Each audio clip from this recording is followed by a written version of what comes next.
members of the university executive who are present, deans, deputy deans, heads of departments, professors, ladies and gentlemen, and of course, most importantly, Professor Karen Harris and your family, Henny and Kaylee, welcome.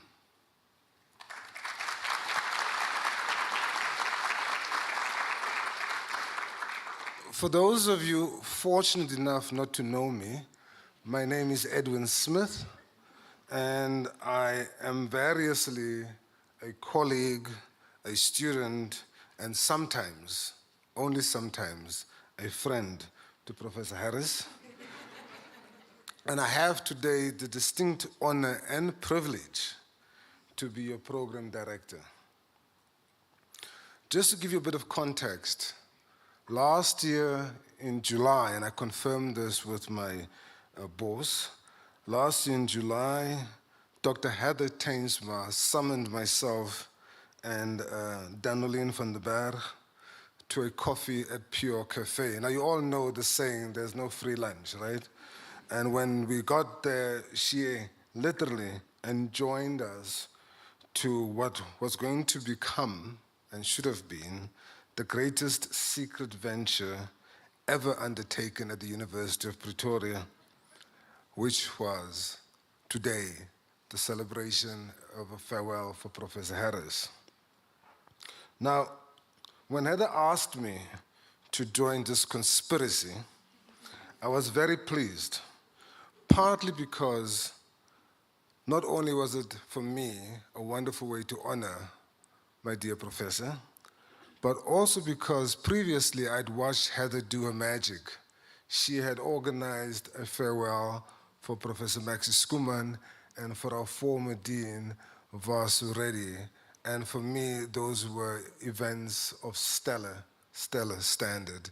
And so I was very happy to be roped into what I knew from experience would be a wonderful occasion. And your presence here today, the atmosphere here today, the ambiance, all is a testament to the magic of Heather's work. Now, since we were plotting this event since last year, least of all because we wanted to surprise Professor Harris, we also learned that you really can't keep a secret from a historian who knows how to find sources and to read them against the grain. It's just near impossible. So notwithstanding our best efforts, we failed with the surprise. But we did not completely fail because Professor Harris was, amongst other things, our teacher, our professor, so we learned some tricks. And we'll see how tonight happens. But today, we will all hear about Professor Harris over her long and illustrious career in academia and at the University of Pretoria in particular. These stories will be told by people near and far. Some are here physically, while others, thanks to the wonders of technology, we're being live streamed amongst other things, will speak to us from further afield, if not abroad, which of course characterizes Professor Harris's remarkable reach and impact as a teacher, a scholar, and an intellectual.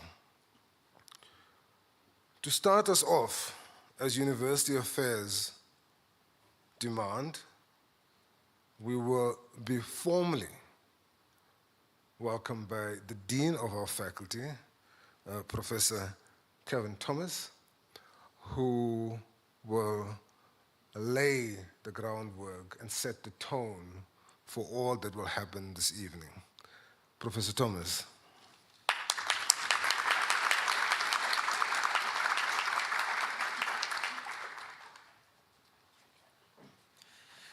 Thank you, Edwin.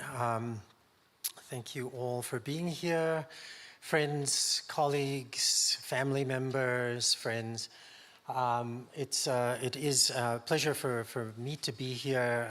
It's a big ask for me to do what Edwin said I'm going to do, to lay the groundwork for what's to come. I don't even know what's to come, but I know that we are here to honor Prof. Harris and to do our best to say farewell to her. These kinds of events are, as the cliche goes, it's always bittersweet. We want to do our best to honor and celebrate somebody. We don't want to be too sad about it because it's not about us, it's about them. And on and on. These are the things that are said over and over again at these kinds of farewell events. But I think that we have to go beyond the cliches of the whole thing. We have to try to find where the individual is, and that's the challenge of this. And I think that's what all of us who are going to be speaking here tonight are going to try to do, is to find the individual, and to there may be some surprises along the way. There may be some people who you're not expecting to see, and all of these people are going to be filling in the gaps. And what that reminds me of is I was reading something a little earlier today that is one of the surprises that will come along later. And there was a quote in there from a jazz musician. It reminded me of another quote about filling in the gaps. And what the quote is that the jazz is not where the notes are played. The jazz is what happens in between the notes. And what we're going to try to do today is to find those spaces in between the notes, because we could go on about where the notes are. What did she do in terms of her research? What kind of teacher is she? What kind of supervisor is she? But I think those stories are pretty well known, and I'm sure that many people could speak about that. But just in terms of where the individual is, that's what we're here to find, and that's what we're here to celebrate, because you are very much an individual, very much an icon of the university, and that's what we're here to celebrate.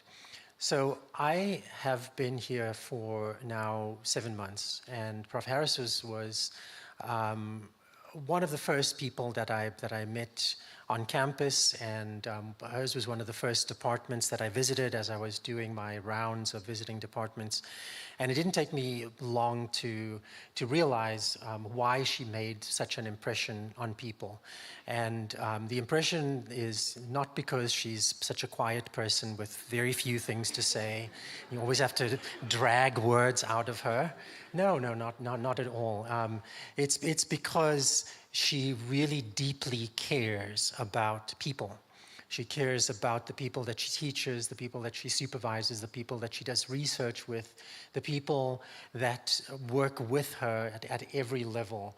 And that comes across in all of the interactions that she has with us. And so, in this 7 months, the overwhelming impression that I have is this is somebody who's caring, who's sensitive, who has a huge amount of institutional knowledge, and who's going to be sorely missed at the University of Pretoria. My regret, of course, is that I didn't have longer to spend with her, to learn from her, and to see how she does what she does. I'm envious of all of you who have spent years and years working with her, because I think that experience is probably been a singular thing, and it's what so many of you are going to be talking about tonight. So I'll conclude then by saying thank you for everything that you've done, Prof. For everything that you've done for the university, for the department.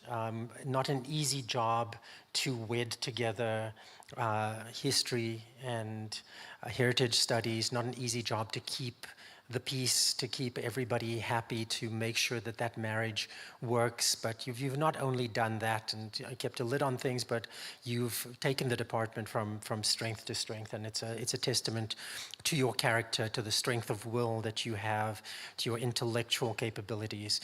It speaks to all of those things, and we're very fortunate to have had you at the university and in our faculty. Thank you very much.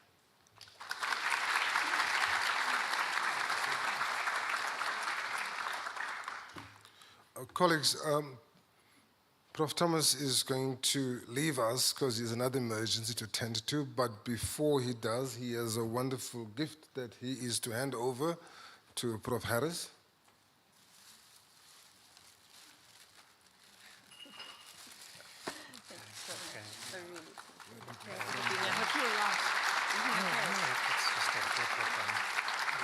In front there, so we have a picture of you.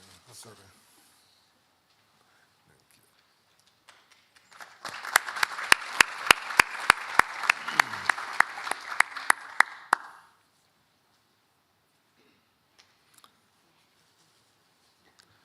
Thank you very much, Prof.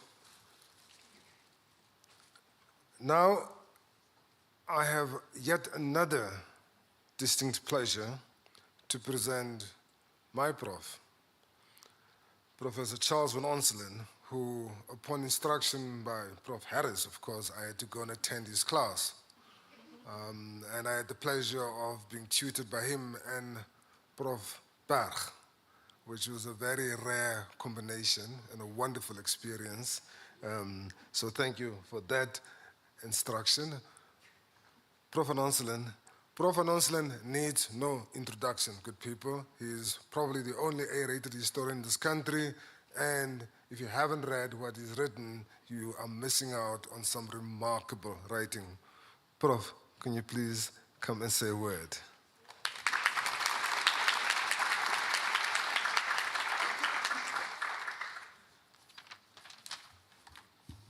Thank you very much, Edwin. What a pleasure to be here on an auspicious occasion like this. Thank you very much.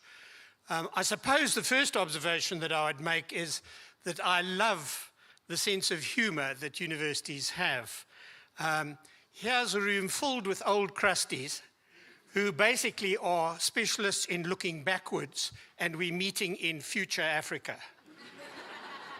Nice sense of humor. I'm sure it works quite well. And if you watch the map of future Africa, you'll see it's a set of scribbles, all connected. So that's one of the ironies, and it's one of the things that is interesting. The other thing is, of course, we're going to say farewell, take it easy, you're going into your retirement and all this. Of course, complete lunacy. The woman has more energy than a nuclear power station. It's just absolutely impossible for her to retire. So this is part of a con job, and you are a willing participant in it. That's fine. That's your problem. But for my part, I am absolutely delighted and honored to be able to speak about a wonderful lady, a great friend, and a magnificent colleague. I've had the privilege and the pleasure of knowing Karen for many years now, and I've known and seen her in different capacities. First of all, she's an outstanding, absolutely outstanding teacher of undergraduates at university level. I've been her guest when she has taught undergraduates, and in her foolishness, she has invited me to speak to some of those classes, usually only once, in fairness to her, and to the students. And what I always struck was how well the students had been prepared, how incredibly innovative and inspiring her teaching methods were, and how interactive they were. Karen was doing things spontaneously and out of her gift as a teacher long before these sorts of insights were offered in what pass for faculties of education at universities. She has a sort of intuitive feel about at what level her audience is at, what they have mastered, what she can give them, and where she would like them to go. I know this because not only did I occasionally speak to some of her students, several who then asked how to sue the university, but nothing came of that. But some of them I actually inherited as honors students, and for that I was grateful for my former colleague, Professor Johan Berg, as well as to Karen. And by the time that they reached the honors level, there were some really, truly exceptional students there. And Karen, again, can take credit for that. So she could work at undergraduate level and she could operate at postgraduate level in a brilliant way as well with PhD students. As if that's not enough for this lunatic woman, she also remained completely dedicated to research and having an active research program. And Melanie Yappo, I think, will tell you about how her standing in the field of Chinese studies in Southern Africa, and how she has, long before other people thought of these communities and their importance and understanding their background so that we could be enriched, not they. They know their history, it's us who's ignorant. And Karen, I think, has been pretty well central to that. I also know her, of course, in passing as the head of the Department of History. Now, there's a cliche which you'll all be familiar with, and that is with academics, it's when you get them in a department, and the dean already spotted this and put it in an elegant, diplomatic way, because he's an elegant and diplomatic man, it's like herding cats. Of course, sometimes it'd be more appropriate to say it's like herding rats. But in most universities, you try to herd the cats. That doesn't mean that there are no rats present, and the things can be very, very complicated. And you require perseverance, diplomacy, and in essence, empathy, the ability to understand what other colleagues want, where they've come from, how they perceive themselves in their careers, and where they want to go. And again, Karen has been absolutely superb at that. And your presence here and all the other people that she has influenced is testimony to that. But because it's a power station, not a human being, that too was not enough. So she's also very successfully run the university archives for many years. And we are extremely grateful and will always be in her debt for that. So those are her formal things. But let me just conclude on a personal note. Universities now, because the state is half-witted, and because the state is mean, and because it's not really seriously concerned about the future of Africa or the future of South Africa, the amount of the grants that are coming to universities in real terms constantly declines. And as it declines, a paradox sets in. The fewer resources you have, the more scientific you have to be. The better you have to be at management. The more you have to add value. The more you have to see students as clients. That all means the management grows. The management grows, but the academy suffers. That's the rule, and that's where we find ourselves, and that's how the rule operates, and it will continue to operate until we get spectacular decline.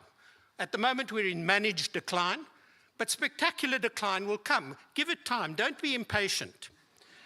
But the result of this is also on a day-to-day basis for academics, for students, for postgraduates. You need great visibility and understanding of how university bureaucracies work. Now, there are two sorts of people who can do this sort of thing. The one lot are diviners who understand how the bureaucracy is put together, where the half-wits are clustered, where there's hope, and where there are people who are effective. And you need a diviner to help you. Karen has always been, is a brilliant diviner. If you had a problem with university management and bureaucracy, and it by definition is a problem, the person you should consult is Karen Harris, because she knows how the processes work, she knows where the most efficient and professional people are, and she knows how to pitch a problem and to arrive at a solution. And she's been spectacular at that. And I've been the benefit of that. Running a small outfit across at the Center for the Advancement of Scholarship, Karen has been amazing in assisting me in all sorts of ways, and very practical ways, including finding some of the wonderful people who have assisted me in my own work. I don't know what a personnel department is. I was once a personnel officer in a large corporation before I was asked to leave. But she knows how the personnel officer works. Now, you need a PhD in personnel understanding in order to get an appointment. It is not a simple thing at all. Karen is just brilliant at helping and guiding you through that. Most importantly, though, when I first came here, because I was young and only 90, and I was aspiring to an intellectual life and trying to make an intellectual difference in the Faculty of Arts, I mistakenly set up a seminar. This seminar, the idea was that we would encourage members of the faculty in an interdisciplinary way to have a very interactive seminar, and we had a rich, and postgraduate students would come into it. Now, of course, this is a mark of a fool to try and do this sort of thing, but this foolishness of mine went on for 9 years.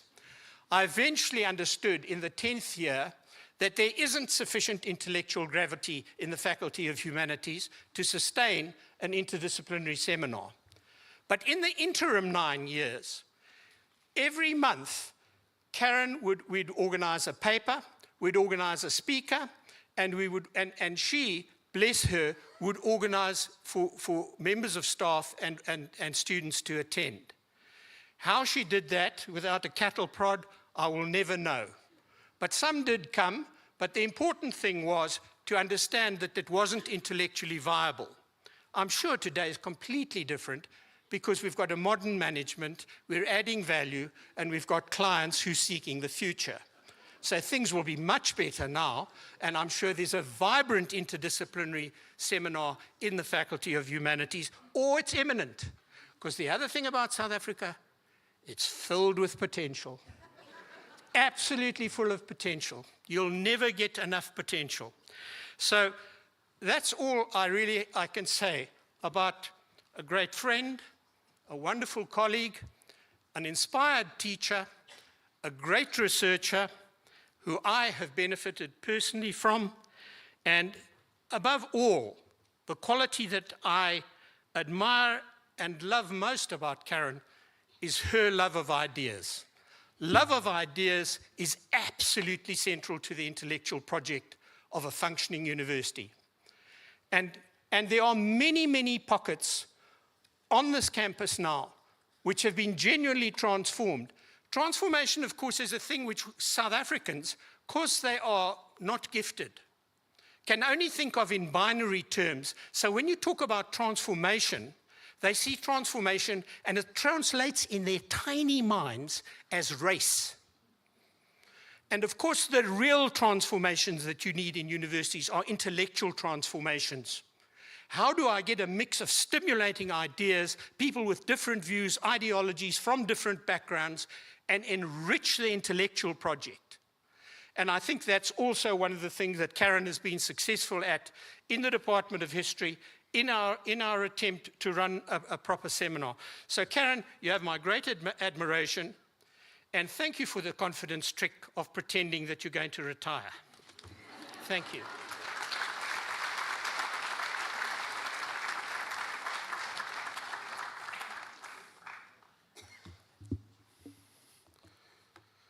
Well, I did say he's an A-rated researcher, didn't I? Wonderful, thank you very much. Again, Prof. Van Onselen is going to have to venture across the Boereborgs curtain back to what used to be a mine dump, but Johannesburg now, and we will excuse him when the time is right, but thank you very much for making the time. Truly appreciated having you. Colleagues, things have started off very well, and I suspect they will continue to improve. As we've heard, potential is one thing we have in abundance. So let's hold on to that hope. I'm now going to ask for Dr. Nisa Palake to come and speak to us, representing the Department of Historical and Heritage Studies, come to speak to us about a colleague and a head of department. Thank you very much, Dr. Palake.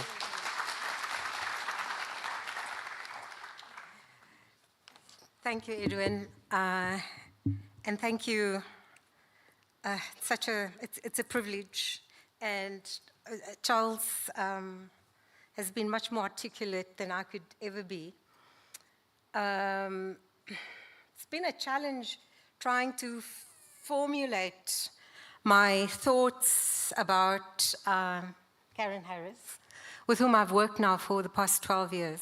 I'm not even going to, talk about her scholarship. I think the excellence of her scholarship, her teaching, her supervision, the fact that I see so many familiar faces, former students of hers, I think is a testimony to all of that. So I was really struggling. What am I going to say? And words are truly, I think, inadequate to talk about Karen Harris. Pay tribute to her. We can pay tribute to her in many ways. But words, I will try. I will try. I've got notes. I've jotted down some ideas. But mere words do seem inadequate to sketch a picture of Karen Harris. She's a friend, and I speak, and I hope my colleagues give me permission to speak on their behalf as well. I get the thumbs up from Hannes, thank you. She's a friend, she's a colleague. She's very loyal to colleagues, very generous. And when she retires, if this is not a con, she leaves behind truly ginormous shoes and tracks for whoever comes after to follow. I don't think the shoes will be filled. Tracks may be followed, I think, with some precarity and, stumbling and some innovation and creativity. But the shoes, I don't think, will be filled. That our working lives will be profoundly changed by her absence, her departure, is an absolute given. That she will be missed goes without saying. She has impacted the lives of so many people, both students and colleagues, for the good, and that is self-evident.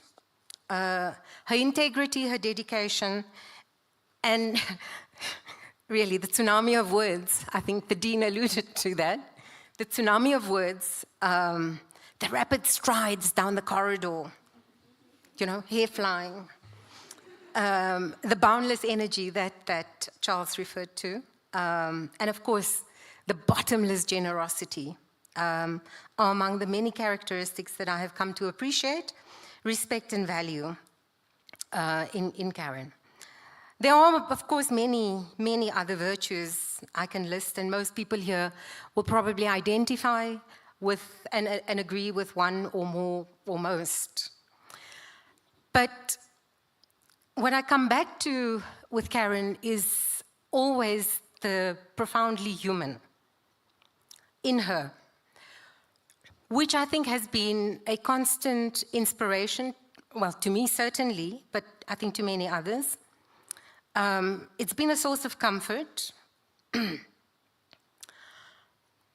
Her efficiencies, her competencies as head of department, these are euphemisms, really. She's been an extraordinary head of department. But with all of those qualities, I always, as I said, come back to the human in her, because it is that human in her that reaches for the human in others through empathy, kindness, and caring.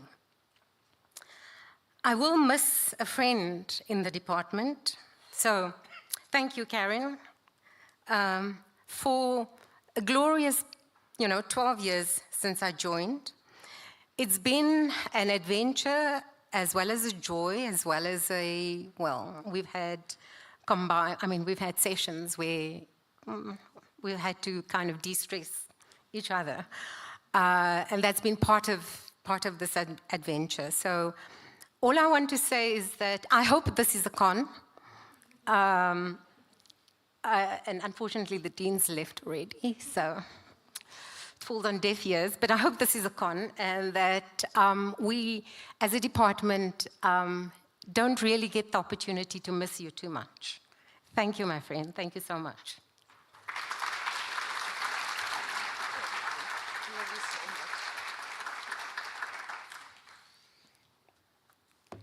Thank you, Nisa. Now, colleagues, I would like to call on another colleague representing the institution of faculty, Dr. Charles Patigel, who is sharing a role with Professor Harris in the Faculty Ethics Committee, and will be speaking on behalf of colleagues at the university in general. Thank you very much.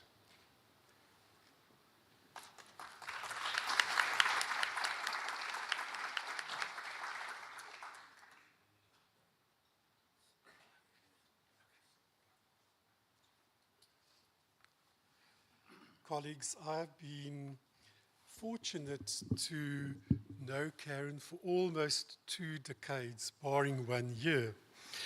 I've worked with her closely on the Faculty of Humanities Research Ethics Committee, which she has chaired for the past few years. I'm sure that my colleagues in ethics would agree with me that we can attest to Karen's professionalism and dedication in this role. In ethics, Karen created an enabling environment to work in. She always had an open door to discuss issues of concern, and if there was a difficult matter which we had to address, which required an intervention, she did this adeptly, with empathy and with diplomacy, resulting in a successful resolution.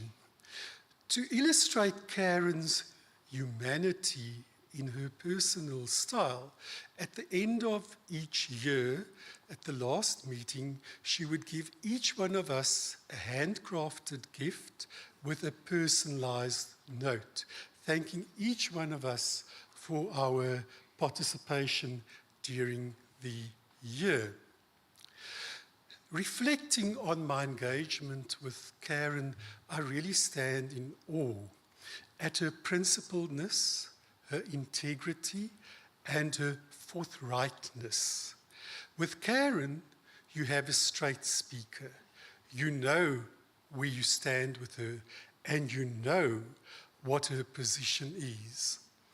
And if there is a matter that needs to be taken up, she does this fearlessly and would speak truth to power.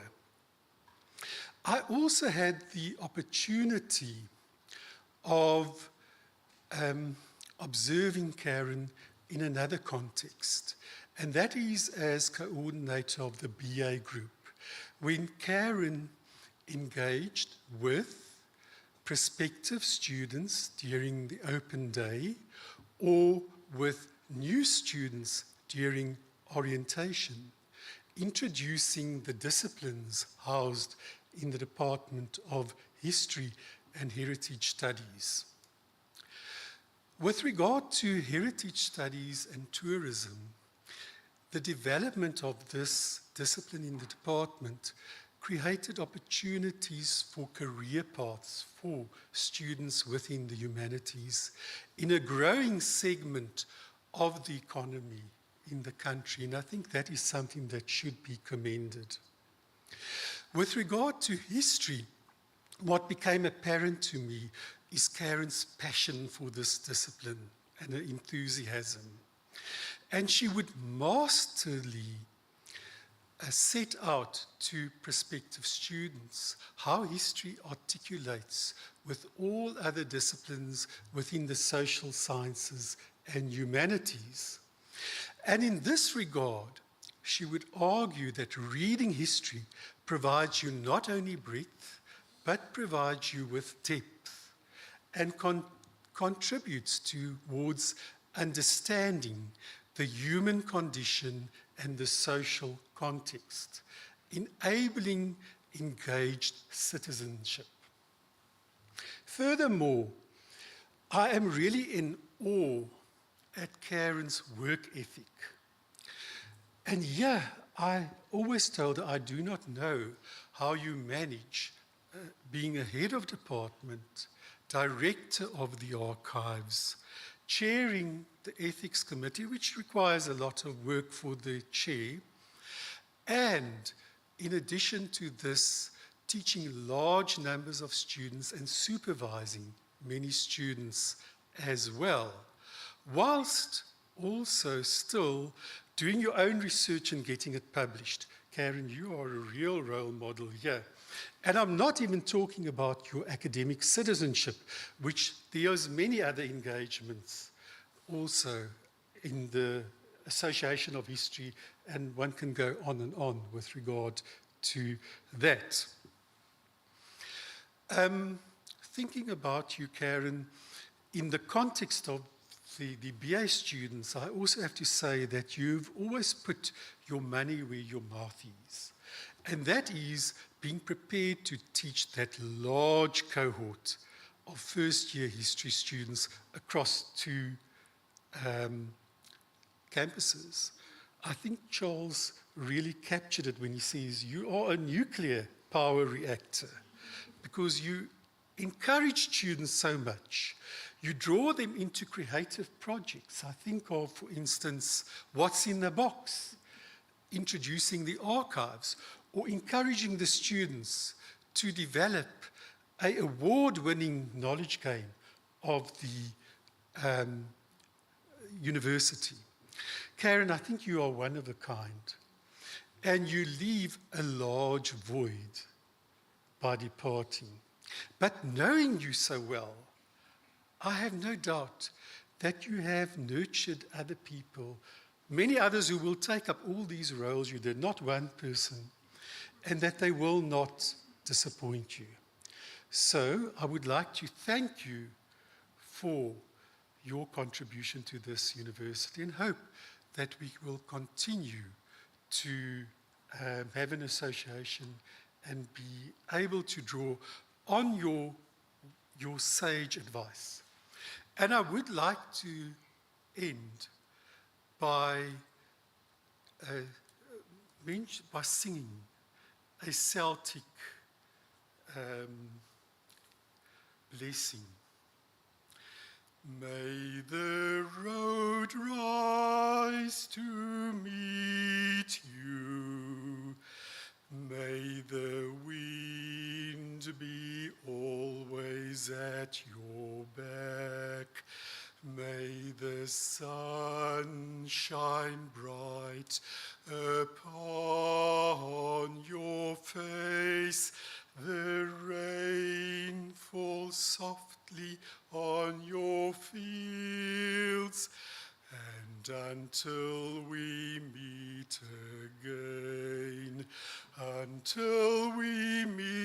again, may God hold you in the palm of his hand.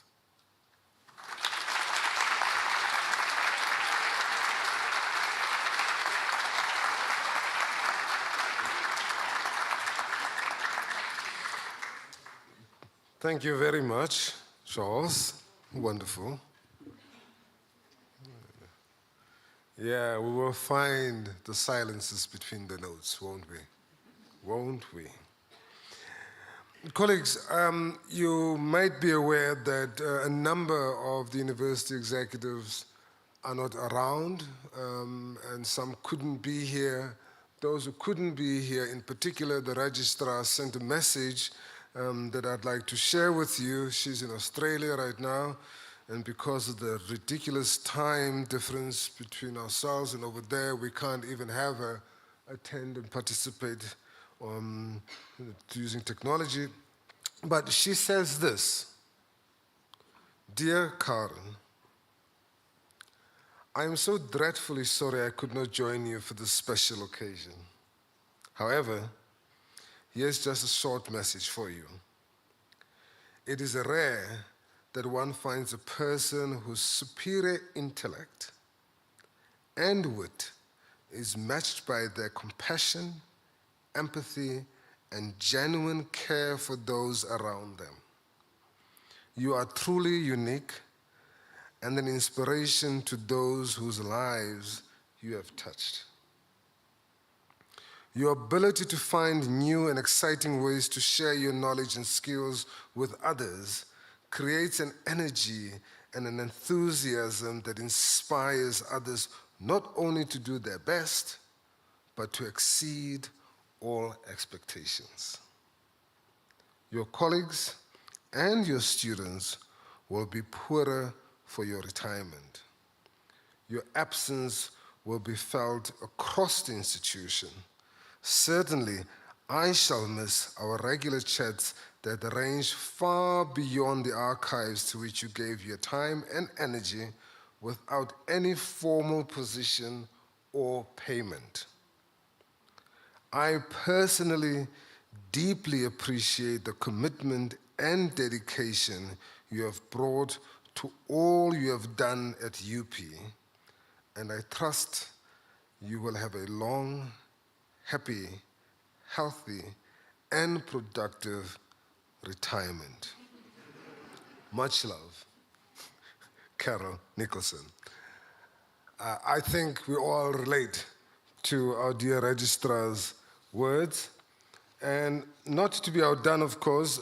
Now, Prof. Nicholson was Carol's line managing executive, but another executive member who was particularly connected with Prof. Harris's work is Professor Sunil Maharaj, the Vice Principal, Research, Innovation, and Postgraduate Education, and he has this to say.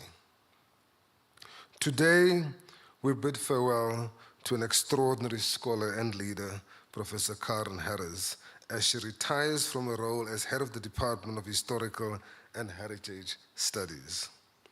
Prof. Harris's contributions have been nothing short of transformative. Now, not the narrow-minded transformative that we spoke about and were pointed out to, but the deep, fundamental, and consequential transformation that we aspire to. As a global authority on the history of the Chinese community in South Africa, her work has significantly deepened our understanding of this vital part of our nation's story. Beyond her research, she has excelled as a teacher, inspiring students across history and heritage tourism disciplines and mentoring countless PhDs who now carry forward her legacy. Her leadership extended far beyond the lecture hall. Under her guidance, the University of Pretoria Archive became a hub of innovation with initiatives like the creative What's in a Box that's been mentioned earlier project, sparking curiosity and critical thinking in students. As a postgraduate training exercise, What's in a Box enables students to work with primary sources, which is invaluable in the training of future historians. She also envisioned and developed the UP campus tours, blending academic learning with practical experience to prepare students for the dynamic field of heritage tourism, where many now excel and occupy leading positions in companies in the field. Prof. Harris's dedication, vision, and personal investment in her students have enriched the lives of so many. While we will deeply miss her presence, her impact will undoubtedly endure. Thank you, Prof. Harris, for your decades of service, scholarship, and mentorship. We wish you the very best in this new chapter of your journey. I will read other messages later on, but we shall now return to my formal program and ask Professor Tessie Ang Si, who has traveled all the way from the Philippines to be with us today, and we will give her the opportunity to dazzle us with the consequential engagement she's had with Prof. Harris. Thank you very much.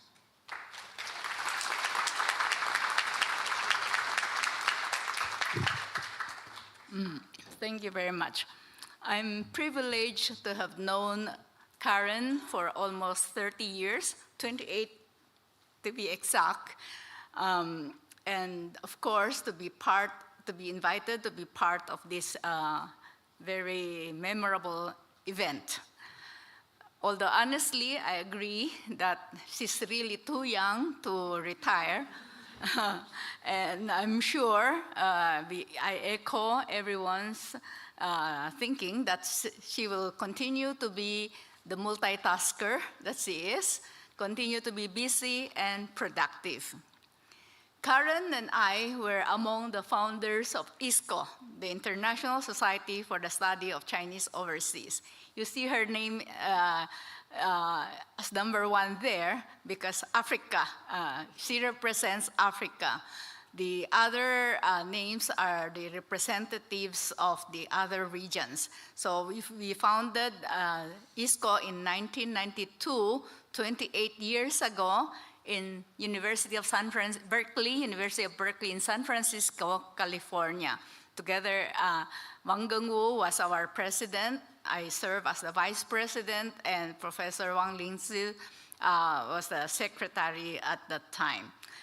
In 1992, of course, Karen was still a very young PhD graduate, and because of her pioneering work on the invisible minority, the Chinese in South Africa, she had as her mentor the founder of ISCO, Professor Wang Gengwu, who invited her to become part of ISCO.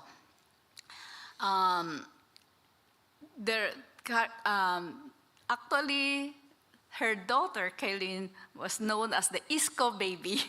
And I just learned from Karen that she's now a medical doctor. She just finished her medical degree. How time flies. Yeah. Of course, Karen, we will meet in many of the conferences.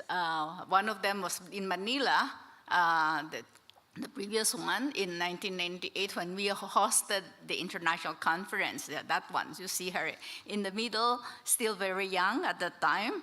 Yeah. So then we meet in many other conferences, but of course the most memorable was here in the University of Pretoria.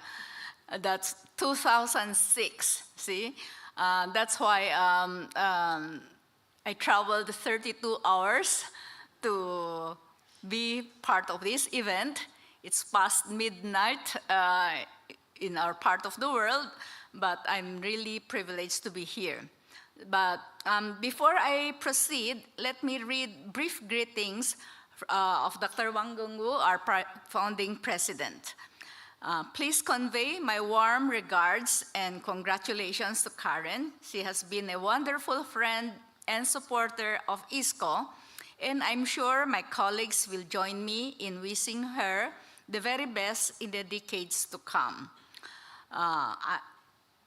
I hope she will still find time to take part in ISCO after her retirement. That's Wang Gengwu. Then from Professor Li Minghuan, our incumbent president of ISCO, let me congratulate Karen for more than 3 decades of her academic work, and especially her involvement in the study of Chinese overseas and her significant research on the Chinese in South Africa. Her pioneering work continued to be a key resource to scholars on Chinese overseas. May you continue your work, and we wish you success in your future endeavors. With that, I add my personal best wishes for Karen's continued success and my hopes that there will be future scholars interested in the rich field of the study of the Chinese in South Africa. We in the Philippines are tied to Africa because it was through Vasco da Gama's discovery of the Cape of Good Hope that allowed Ferdinand Magellan to sail across the seas, lost his way, and suddenly, supposedly discovered, or he found his way to the Philippines, which, of course, the historical fact led to 333 years of the Spanish colonization of the Philippines. I will visit Cape Town, of course, after this, because I really want to see where the real globalization started, which connected us in the Philippines to the rest of the world. And of course, it was because of Africa and Cape of Good Hope. We found a diamond in Karen's solid scholarship, and I'm sure there will be others waiting to be mined. Congratulations again, and thank you to all who allowed me to be part of this memorable event. My best wishes for the Christmas holidays to all of you and for a productive and meaningful New Year. Thank you.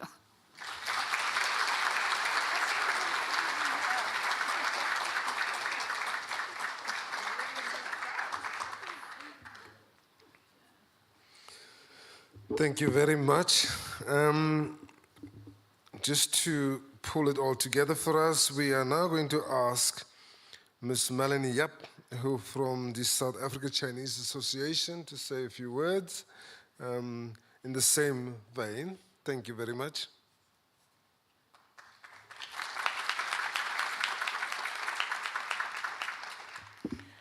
Well, with this stellar array of academics here, I'm just a normal, regular person without a doctorate or anything to my name.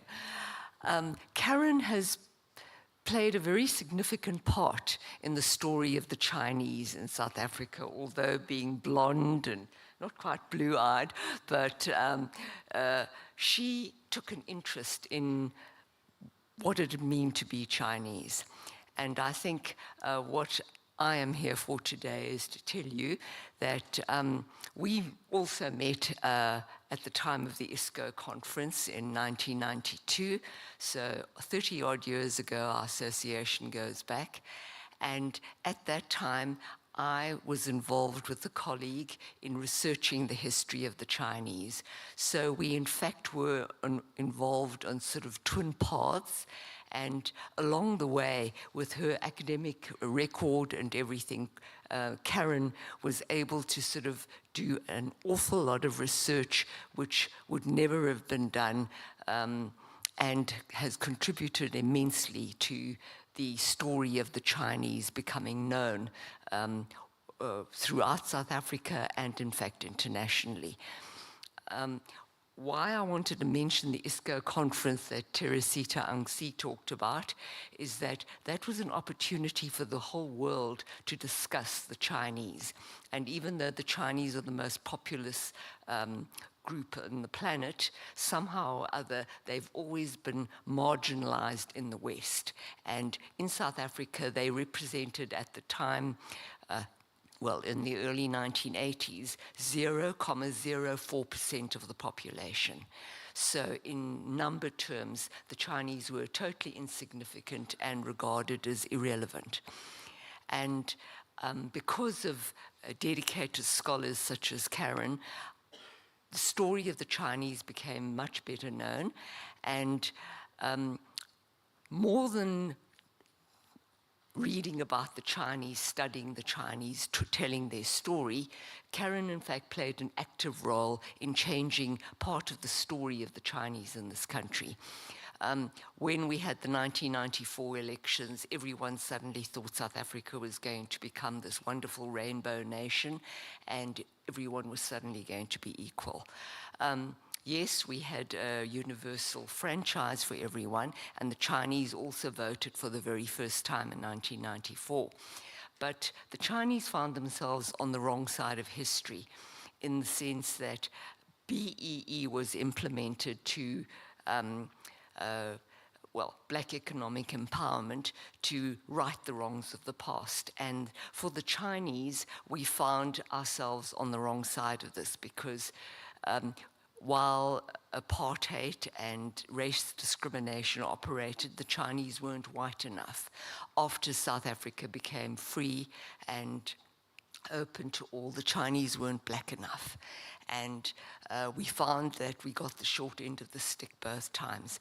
And in 2000, 2007, the Chinese Association of South Africa launched a court case taking 3 government departments to court to appeal for the Chinese to be included in the Black Economic Empowerment and legislation and affirmative action. And Karen played a huge role through her research in helping to substantiate the case. She gave evidence in the High Court, and a great deal of the research she did and the research we did in general contributed towards the Chinese Association being able to prove that Chinese had been discriminated against for centuries in South Africa and were therefore entitled to be regarded as part of the BEE package. And I think more than anything else, that kind of championship of the Chinese was sorely missing and greatly welcomed. And on behalf of the Chinese community, if I may be so bold, I would like to say the previous chairman of the Chinese Association, Patrick Chong, and his wife are here to pay tribute to Karen and to say thank you very much for everything you have done for our community. We appreciate you.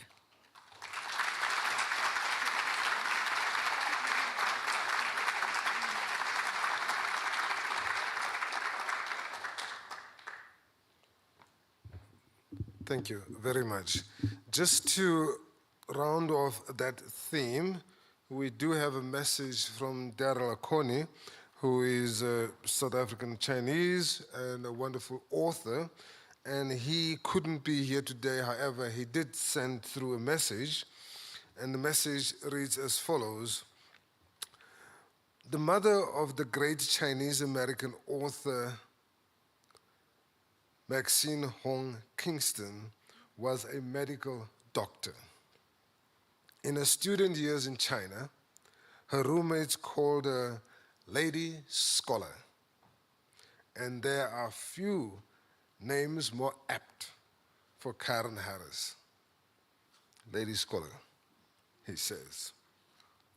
And like the eponymous character of Kingston's memoir, The Woman Warrior, Harris has been a warrior for the recognition and rights of South African-born Chinese, as you've heard.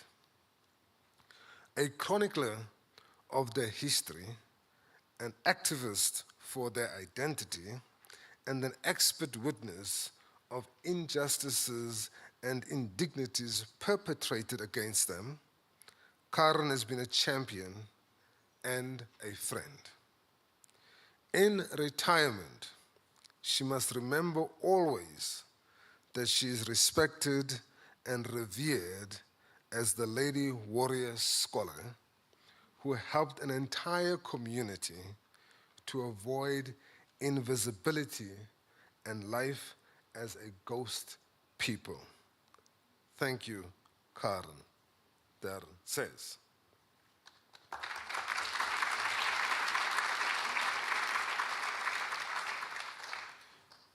Colleagues, I'm going to switch gears slightly because now I want to come back home, and particularly because we have in our midst 2 former heads of departments here, my favorite professors, Professor Berg and Professor Mlambo.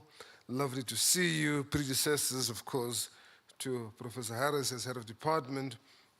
And I mention this in particular because the next message is from Professor Frans-Johan Pretorius. Many of you who will know him. And he also has words he shares with us. And he says, "Dear Karen, a few words are not enough to convey my sincere gratitude to you and admiration for what you have meant for the Department of Historical and Heritage Studies over many years. You became head of the department a few years after my retirement in June 2014, but ever since I could approach you on issues of importance to me, you always had time for me, and my goodness, we all know you actually never have time. I think you are the first person to create a 48-hour day, and I thought I was. You might recall that we met more than 40 years ago when you came to Pretoria to do archival research for your PhD. You stayed near my flat in Sunnyside, and I gave you lifts to the State Archives, and back, by the way. Then we became colleagues at UNISA, where I soon learned of what fabric you are made. This was followed by your joining the department at the University of Pretoria, where I had already made myself at home. Professor Berg headhunted you, and he became the first white hunter-gatherer in South African history, and very successful at that. Your contribution to the success of the Department of Historical and Heritage Studies has been enormous.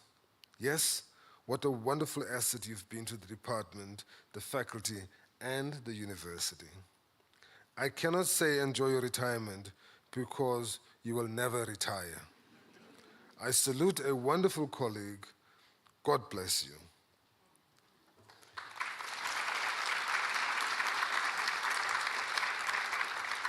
All right, let us move along slightly and stay in close quarters. We will ask now Ms. Jane Mampane, thought I saw.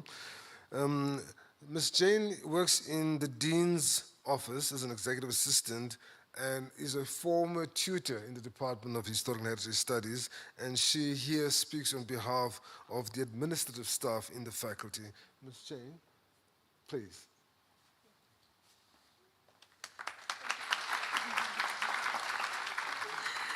Thank you so much, Doctor. You look beautiful, by the way. Don't cry, please. Good evening, everyone.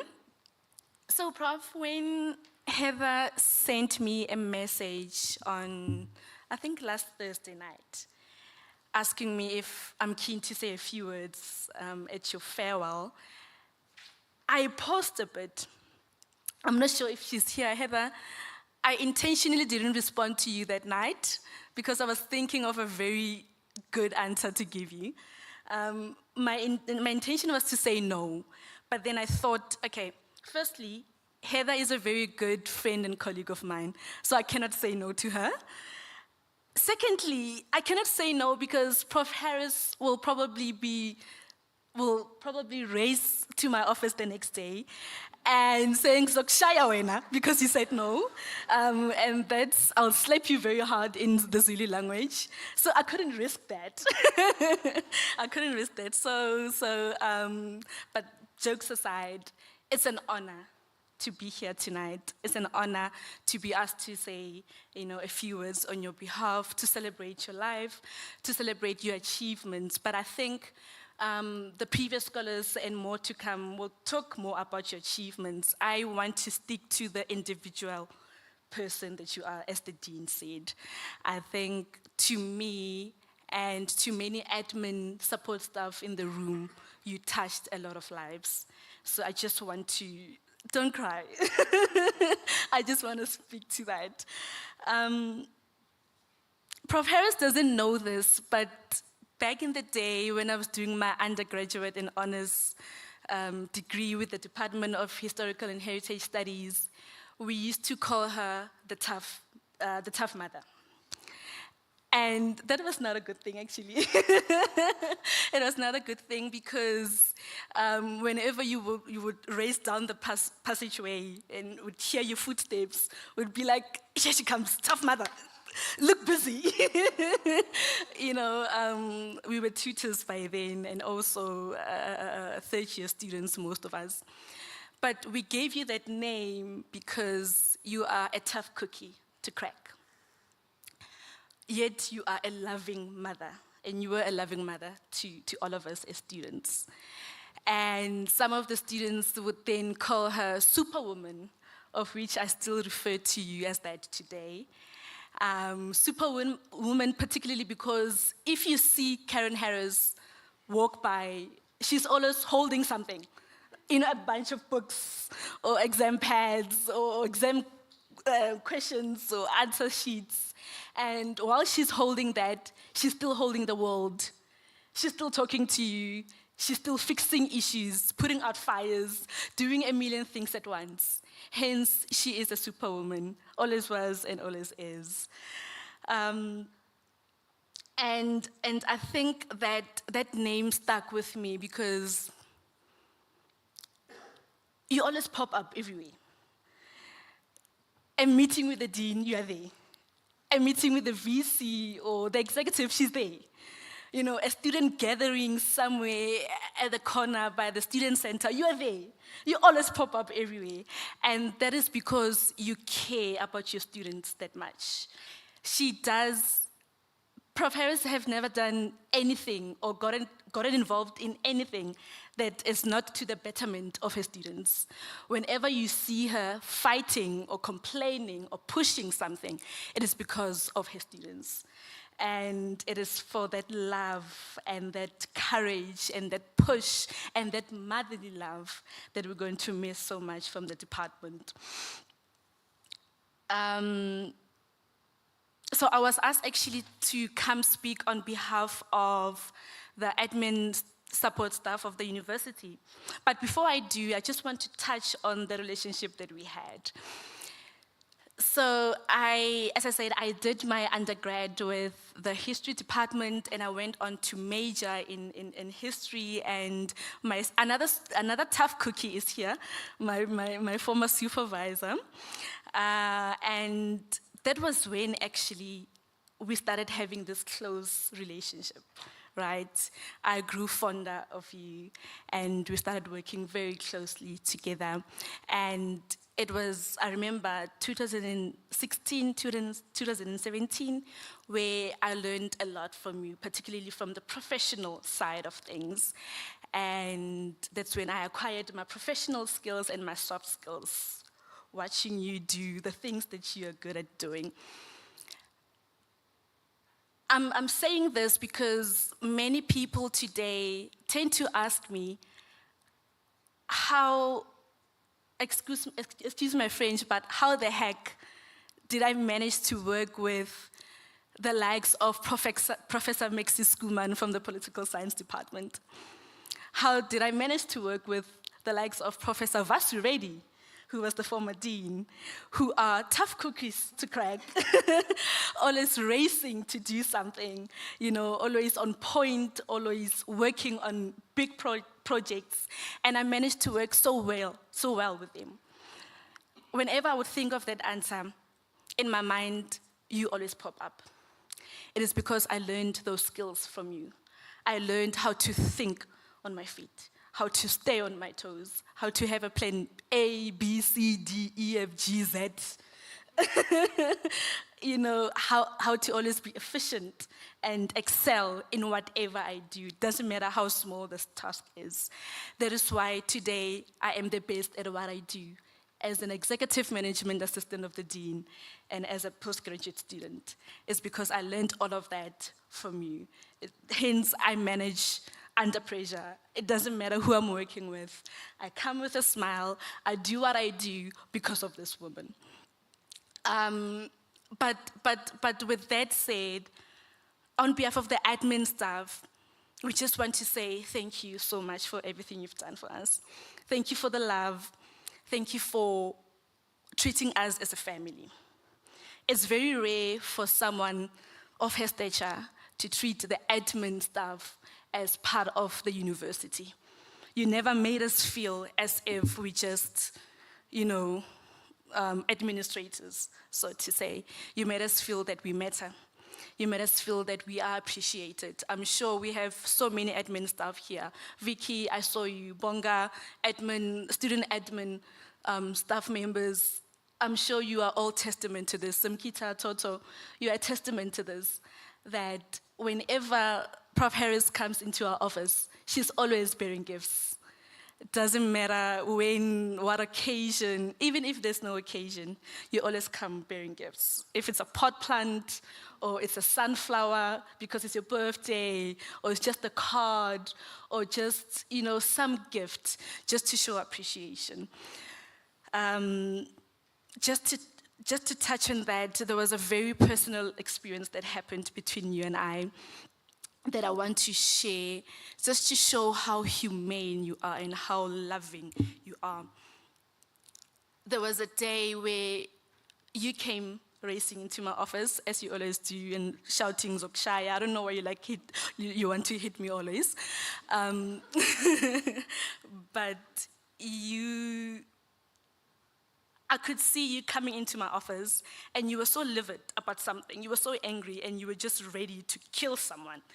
And I think you came with a very big complaint, and you got to my desk, you were standing in front of me, and so you greeted, but instead of you coming to say what you came for, you took a pause, you looked at me, and you were like, Jane, are you doing okay? Are you okay? And I'm like, Prof, I'm okay. You know, I'm always smiling, I'm always laughing, goofing around. I'm like, no, I'm okay, what do you mean? You asked that question again, you repeated it, are you okay? You don't look okay. And instead of you coming to say what you came to say, you were insisting that I'm not okay and I have to talk. And instead of me talking, you went on to say, okay, you know what, whatever it is, can you please get some rest? Switch off. If it's just for a few days, switch off. The dean will be fine without you. Switch off your phone. Don't respond to any emails. Don't even read a book. Just do you for that moment, sleep. Because you don't look good and your face shows that you're not okay. I didn't take that as an offense. I took that you care, all right? And you left without telling me what you came there for. You just raised up again. And I think I remember asking, Prof, but we are not done talking. And you were like, darling, look after yourself. And you went out. That evening, I went back to my place. I looked myself in the mirror, and for the first time, I think I started to see what she saw, that my face was actually cracking. I was looking very rusty, and it was because I was under immense pressure during that period. And you saw that. Many colleagues came in and out of my office that day, that week, but you noticed. And of course, I did what you advised. I switched off, came back the next Monday, continued with my work, and I think I saw you again later that week. And this time you told me what you came to complain about, and you demanded a meeting with the dean. Before you went away, you said, you look beautiful. Your skin is glowing. You are the Jane that I know you to be. That's just the woman she is. She notices. You matter to her. You are family to her. It's not all about the bottom line, the deadline. I want to see the dean and this, that. But she actually asks you how you are doing. I'm sure with student admin officers, you can attest to the fact that she comes to your office and she actually, asks how your children are doing, how is life, how is everything going, before she actually comes to tell you what she's complaining about at that moment. That's the person we are celebrating today. A humane person, a loving person, a tough mother. So thank you so much for everything. Thank you for the love, and we're gonna miss you. Thank you that you're still here, actually.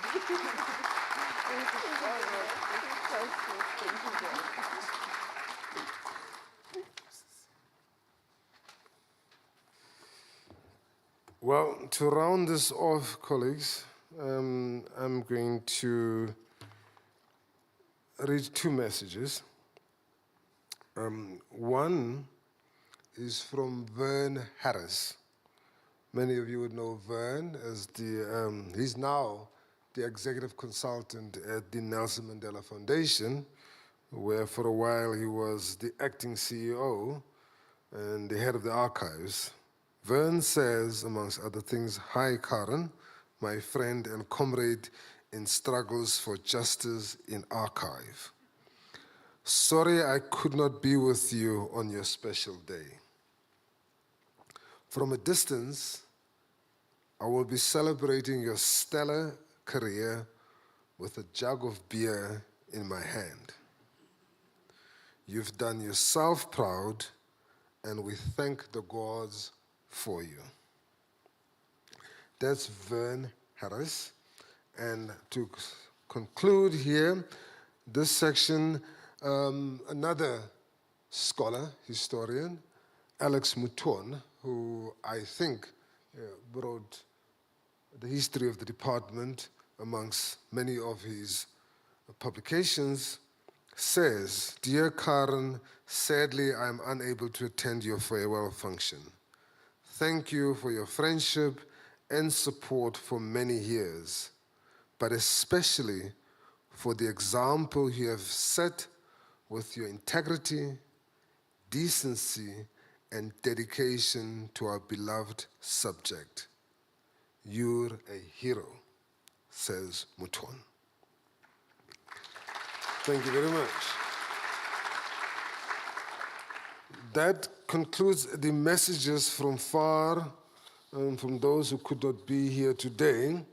Now, I am now going into the tail end of the program that is of particular significance to me because this is about the students of Professor Harris. But to start this section, I want to publicly thank Henny and Kaylee, Prof. Harris's husband and daughter, because you see, being a student of Prof. Harris is a special thing. It's a rarity, it's an extraordinary thing, because as a supervisor, you get excellent attention and support. But anyone who knows anything about anything knows that she takes that from somewhere. And usually, it's time away from her family and her own children. And so, whilst we are the beneficiaries of this largesse, we must always understand the cost that comes along with it, and always understand how privileged we are. And so thank you for allowing her to do what she's done for all of us. I know it couldn't have been easy, and we're grateful and highly indebted to you for that. And we hope that somewhere in your lives you will forgive us for robbing you of her time.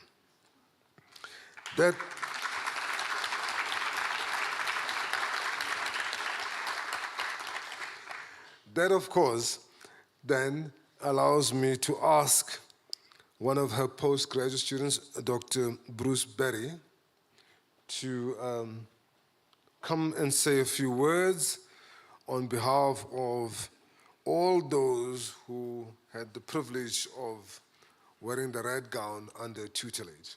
Thank you.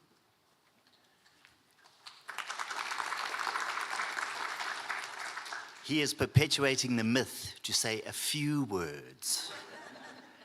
When I got asked to say a few words, it was going to be a small and intimate affair. And here I am surrounded by all these people. But then, of course, silly me, it was a retirement function for Prof. Harris. We could expect nothing less than all these people to be here. So good afternoon, ladies and gentlemen. It is a privilege for me to be here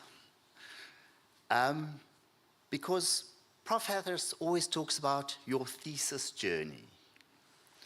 And my thesis journey, although I didn't realize it at the time, began with another one of Prof. Harris's students, the late Fred Brownell. Fred was the former State Herald of South Africa, and he and I met way back in 1990 when we established the Southern African Vexillological Association, and that's a word for all you academics. What does it mean? You look it up. Later, Fred went on to design both the new Namibian and the current South African national flag, and his thesis is about the process and his role leading to the design and adoption of the flag. And as a friend and fellow SAVA committee member, I started hearing the name, Karen Harris, Prof. Harris. I'm speaking to Karen Harris. I have to go.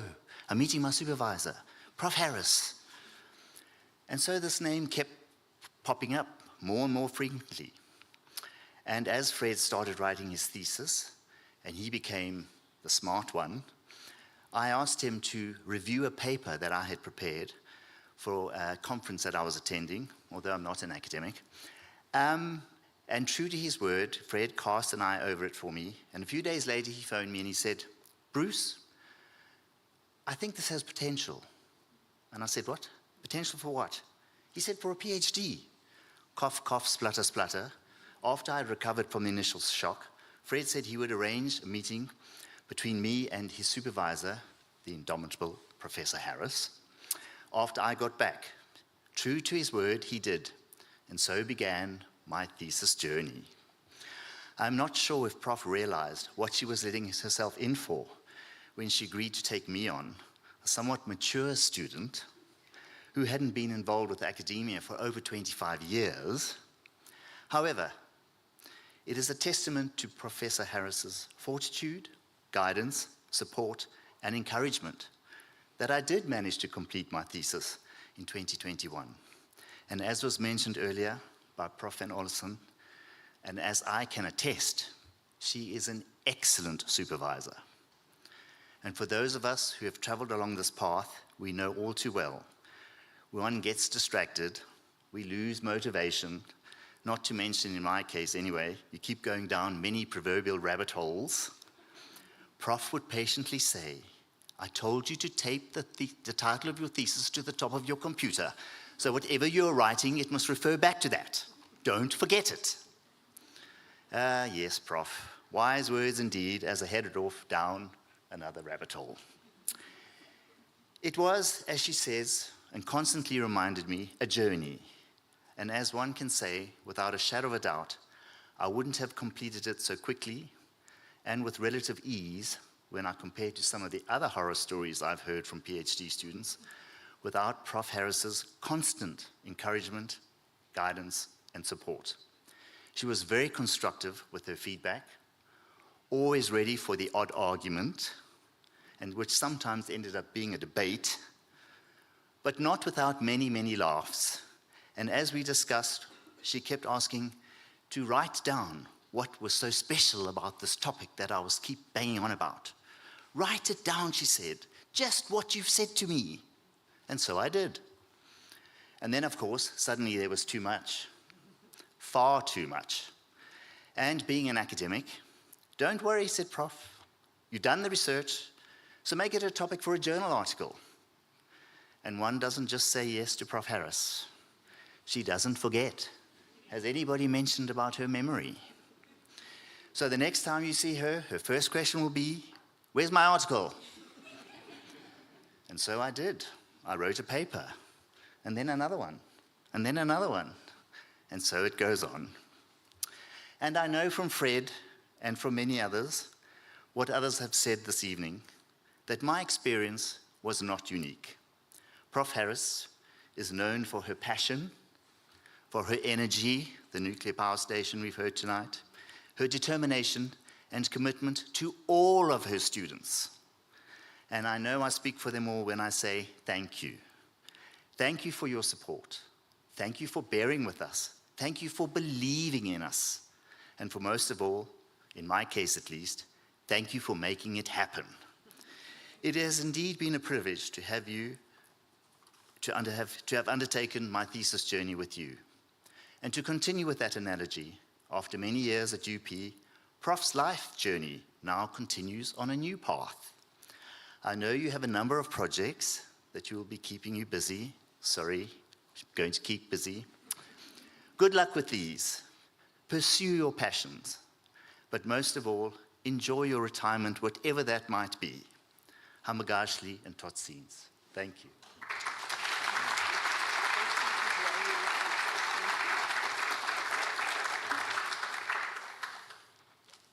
Thank you, Bruce. I am now going to ask Mzingaye Shabano to come and speak on behalf of the students in the Heritage and Cultural Tourism Honors Group and on behalf of the campus tours.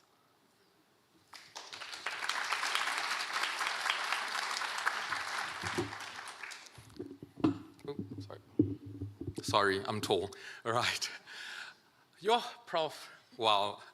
I genuinely think there are no words to what you've done, and I think tonight is a testament to that through what everyone has said. So instead of talking about your achievements, I'd rather talk about how we actually met. So I come from visual culture studies at the University of Pretoria. I remember during the third year, we had one of our Heritage and Cultural Tourism Awards, and Prof came up to me and she was like, "Young man, your marks are as tall as you are." And then I said, "Thank you so much, Prof."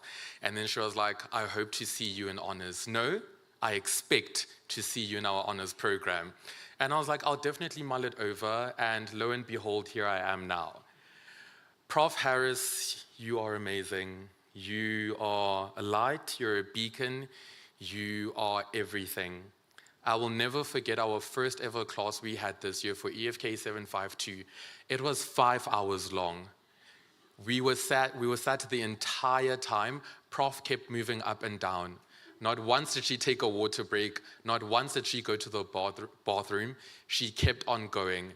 And I said to myself, she has energy for days. And lo and behold, here she still is with that same amount of energy.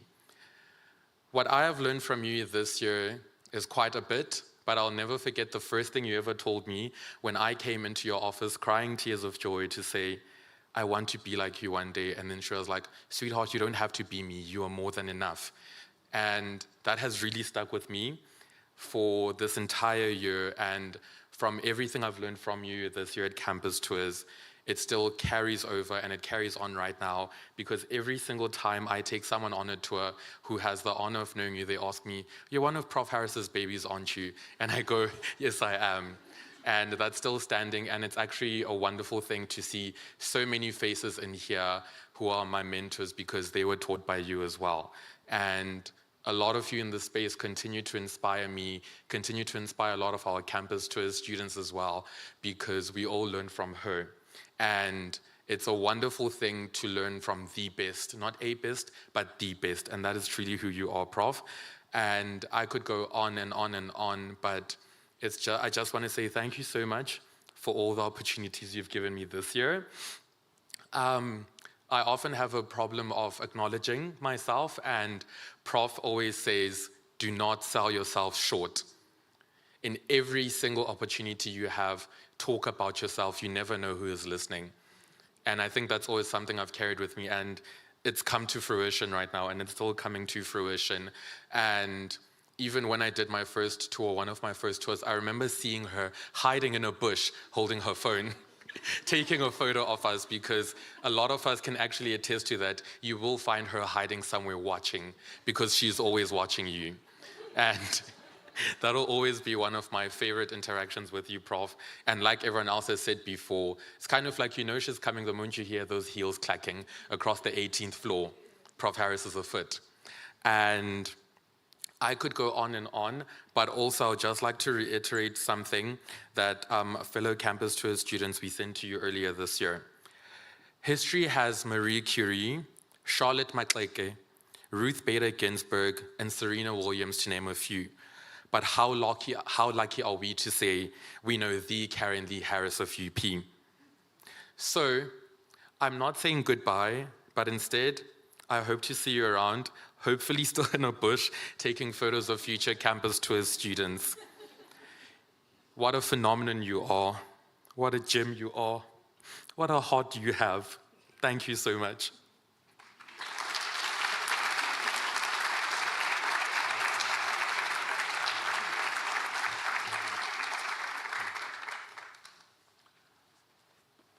Thank you, Zingai. Totally understood. Colleagues, we are now going to go to the faculty presentations. And is it going to come on? Something must happen. Where's my magic?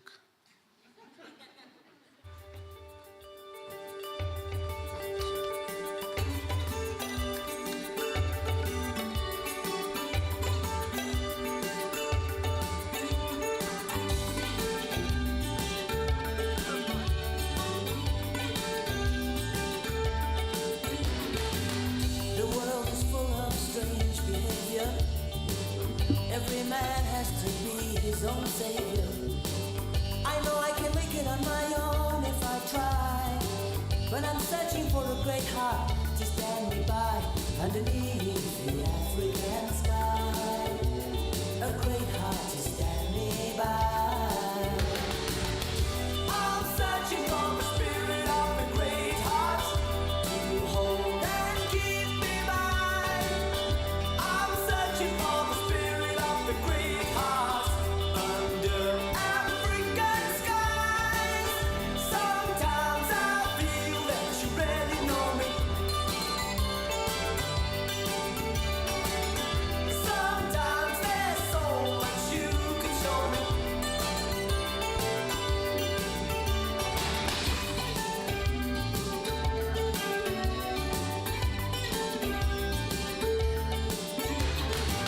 There's a highway of stars across the heavens. There's a whispering song of the wind in the grass. There's a rolling thunder across the savannah. A hope and a dream at the edge of the sky. And your life is a story like the wind. Your life is a story like the wind. I'm searching for the spirit of the great heart to hold and stand me by. I'm searching for the spirit of the great heart under African skies. I'm searching for the spirit of the great heart.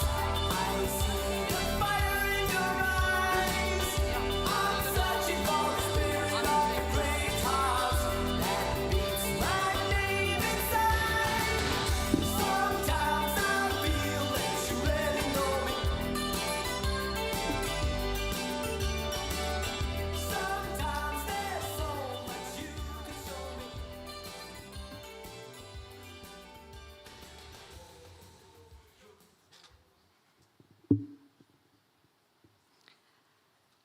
Good evening, everyone. My name is Robin Schnell, and I'd like to thank everyone for being here today to celebrate Professor Karen Harris, especially those who traveled far and wide to be here.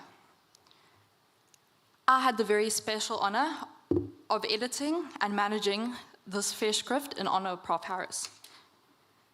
Many of the contributors who are here tonight have also joined via the live stream. They have seen my name a lot in their inboxes over the course of the year. Thank you for your patience throughout this process, as well as the enthusiasm and energy with which you met our requests. Lastly, a special thank you to the ESI team, specifically Dr. Heather Tainsma, Amy Ashworth, Inati Mabena, and Yanga Malatana, for all their hard work and assistance in making this event a reality. Now, if you'd like to have an overview of Prof. Harris's illustrious career, I encourage you to read this volume's introduction or the tributes inside. I, however, would like to take this opportunity to speak about some of the dynamic traits of this remarkable human being, as seen through my own experiences of being taught and supervised by Professor Karen Lee Harris, endearingly known to me simply as Prof. As Dr. Palika so eloquently put earlier, words are not adequate to depict the force that is Prof. Harris, but I'd like to try anyway. When I first encountered Prof in the first lecture of the GES 120 module back in 2018, my first thoughts were, who is this slender blonde woman and why does she have more energy than all the students in the class combined? It was not long before I realized that this lecturer was not some tired, dispassionate academic, but rather a formidable and awe-inspiring force. Sitting in that class, first year Robin had no idea how that lecturer would forever change the trajectory of her life. To begin, one of Prof's most bizarre strengths is what Heather calls her spidey senses, which is Prof's uncanny ability to sniff out anything that is slightly out of the ordinary. If someone blinks or sneezes in a way which slightly deviates from the norm, rest assured Prof. Harris will notice. Because of this, the ESI team and everyone involved in this project faced massive obstacles in keeping both this volume and my return to South Africa a surprise. An example of the lengths we went to includes a stealthy mission involving breaking into Prof's office while she was under my watchful eyes, safely 1,400 kilometers away. although we had a few close calls over the past year, Prof, I hope that this is still somewhat of a surprise for you. Those who have had the privilege of working alongside Prof or being supervised by her will know that the words rest and relaxation, as well as sleep, are not in her vocabulary. When Prof and I attended a conference in Lisbon in May, she got rather sick. So sick, in fact, that we were worried that she wouldn't have a voice left to present her paper on the last day of the conference. However, Prof reassured me that the sudden illness was because we had relaxed and gone sightseeing the day before the conference began, allowing her immune system time to slow down. Unlike Prof, most people wouldn't view walking 30,000 steps over 25 kilometers within 12 hours as the epitome of relaxation. Regarding turnaround time, Prof's students are exceptionally spoiled. Despite her never-ending list of tasks, she always manages to send feedback in record-breaking time. It is also not uncommon to receive responses and emails from Prof between 11 p.m. and 1 a.m., making her students feel rather guilty about having a better sleep schedule than their supervisor. I often found myself sending chapter drafts, wishfully hoping for a few days of peace and tranquility while waiting for her feedback. However, Prof's typically speedy response, usually within a few hours, would always bring me crashing back down to earth with the reminder, there ain't no rest for the wicked.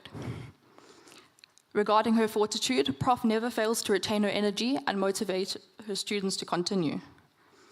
Whenever I need motivation to keep going, I often think back to some of our long meetings during my master's degree, one of which was on a cold Sunday evening in her office. 5 hours in, and I was becoming delirious. My concentration and will to continue were fading quickly. I was battling to keep up with Prof, who was scanning over a chapter draft, armed with her notorious red pen in hand. I distinctly remember wondering how the hell she was able to still focus when she glanced up, took one look at me and said, "You look tired, should we call it a day?"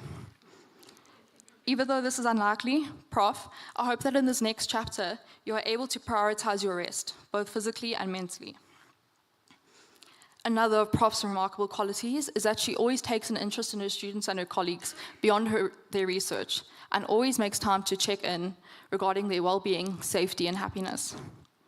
Whether it be picking up students from the Gautrain after tiresome journeys back to Pretoria, or calling to check on sick relatives, nothing is too onerous for Prof. In every situation and undertaking, Prof brings her compassion, benevolence, and humanness, traits which are unfortunately rather rare in the brutal and often clinical world of academia. Despite Prof's long list of commitments and her jam-packed schedule, she always finds time for her students and colleagues, whether it be over a coffee milkshake at Aroma or a quick phone call. I believe that it is her humility as well as her humanity that truly makes Prof who she is. Apart from all these phenomenal traits, I believe that Prof's rarest and most noteworthy quality is her ability to see potential in her students, and then going above and beyond to help them realize their capabilities. I'll give you an example. A few years ago, Prof was approached by a disheveled history honors student who was struggling in more ways than one. Now, the student had never thought of themselves as an academic, and apart from history, they achieved just above average results in high school. The student found themselves in a similar situation when they started their undergraduate degree at UP. They only took history as an elective in their first year because they enjoyed it and thought that it would be a breeze. However, like most first years, the student received a rather rude awakening after receiving a solid 30% for their first semester test, which ironically was in history. The student quickly realized that history might require more than just common sense, and they soon began to excel in the subject. The student ended up majoring in history simply because they enjoyed it and had the credits to do so. However, the student's parents, unsure of history's career prospects, persuaded them to apply for English honors. When the student was rejected from the English honors course, they had no choice but to fall back on plan B, enrolling in history honors. Now, fast forward a few months, the student had approached Prof wanting to pursue a research topic that was unfeasible and far too ambitious for an honors degree. Despite her already never-ending list of students that she was supervising, Prof decided to take the student on and ended up supervising them for their honors and master's degrees, both which they excelled in under her guidance.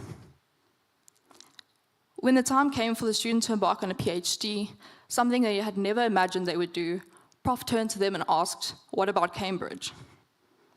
If it wasn't for Professor Karen Harris, the student would have dropped out during the honours year and would never have thought to pursue a master's degree, and most definitely not a PhD. You see, Prof didn't only create the opportunity for the student to study at one of the most prestigious institutions in the world. She instilled in the student the necessary confidence, which allowed them to believe that they could. The student, who has officially been a PhD candidate at the University of Cambridge for 2 months now, constantly finds herself thinking about how everything around her is a direct result of Prof Harris. That being said, the student is but a drop in an ocean of individuals, many of whom are in this auditorium today, whose lives have been forever altered by this incredible historian, formidable activist, and extraordinary human being. This is where I might get emotional, so I'm just going to apologize in advance. But I've returned to Pretoria with a great sense of sadness.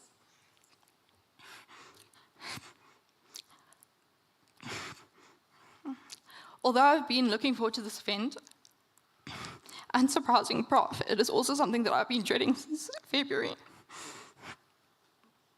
I'm just not going to look at you. For me, this event symbolizes not only Prof's retirement, but also the end of my own journey at UP, and in turn, the end of being officially supervised by Prof, well, at least on paper.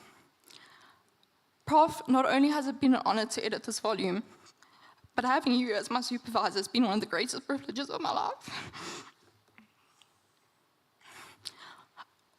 Although I'll never be able to repay you for all that you've done for me, I hope that my sincerest appreciation and gratitude are evident through this volume.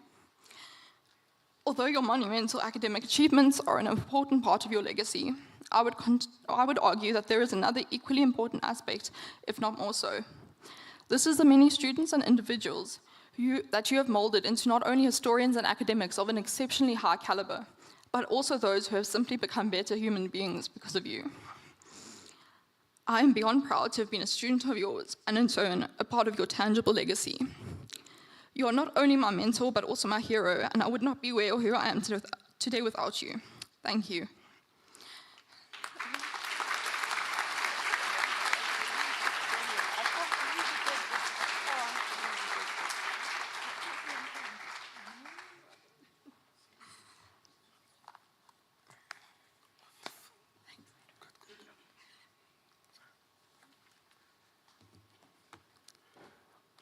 Ladies and gentlemen, colleagues, I promise you we are very, very near the end of today's program. When I was asked to be the program director, I almost fell off my chair because it was the best thing that could ever happen to me. And the reason for that is because I once promised Prof. Harris that I would find the language to describe her. It was one of those moments of gratitude that I had having worked with her. The problem was, what language? You've heard everyone here saying, words aren't enough, can't find the words, and so on. And I was searching. And in my search, I learned that music speaks when words fail you. Consequently, I enlisted myself with my colleagues on my campus because I happen to have a music school on my campus, Kafka, Committed Artists for Cultural Advancement in Mamelodi. And it's led by a wonderful brother family, the Mukhales, who for many years selflessly every Saturday teach kids from as young as 3 years old, and I became officially the oldest student in the music school in Mamelodi. My argument was, if it was good enough to teach kids in the township, it must be good enough to teach me. And I had to learn music. I had to learn an instrument, and I had to learn to find the spaces between the notes, as was said earlier on. Now, why this? Well, you all may know and remember that growing up in apartheid South Africa, and particularly in the decade in which Prof. Harris was born in the 50s, being black was a rather precarious condition. Some of you may actually recall that in my hometown of East London, we had this phenomenal massacre called the Duncan Village Massacre that nobody knew about until recently when Mignon Breyer published a study called Bloody Sunday that recorded that event that happened in 9 November 1952, where over 200 people died. We all remember Sharpeville, that happened 8 years later, but very few of us remember Duncan Village. Now, I'm from that area, and the nun that succumbed and died during that uprising happened to have been at my parish, the St. Francis Xavier Catholic Church, where I grew up in. So there's that connection. Now, during this period, another fellow East Londoner named Makwenkwe, Mackay Davashe, penned a piece of music that has now become a standard jazz piece of music called Lakuchona Ilanga, when the sun sets. And briefly, Lakuchona Ilanga says when the sun sets and the cows return home, when the moon rises across the sea and I think of you, I will search for you everywhere, in the homes, in the streets, in the prisons, in the hospitals, until I find you.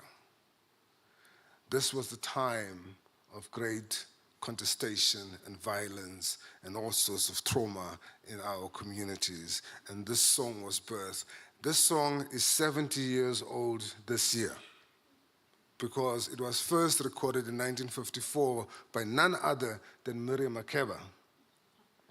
And in 1956, it was then recorded in the United States, an English version of it, and it became the first song by an African artist to reach the Billboard 100 in the United States in 1956. This song has become a standard. Any South African musician worth his or her or its salt performs this piece of music. And for me, this story and this song goes way back because my mother used to sing this song to me, and I never understood why. Because it's a ballad, but it's also sad and rather heavy. And she always used to sing the Miriam Makeba version for me. And in 1989, whilst I was still in the United States working for Rutgers University, Miriam Makeba was awarded an honorary doctorate by Forte University.